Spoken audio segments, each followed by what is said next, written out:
జనగామ జిల్లాలో మాజీ సీఎం కేసీఆర్ జన్మదిన వేడుకలు మాజీ మంత్రి ఎర్రబెల్లి దయాకర్రావు ఆధ్వర్యంలో నిర్వహించారు. ఈ సందర్భంగా మొక్కలు నాటి హెల్మెట్లను ఎర్రబెల్లి దయాకర్రావు పంపిణీ చేశారు.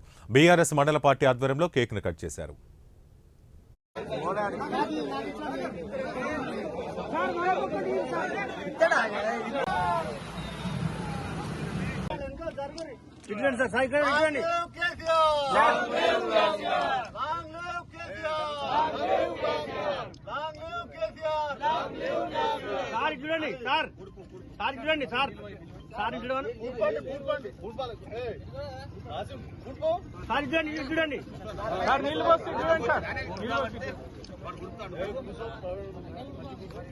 చెట్టు పట్టుకోండి చెట్టు పట్టుకోండి ఇచ్చేయండి సార్.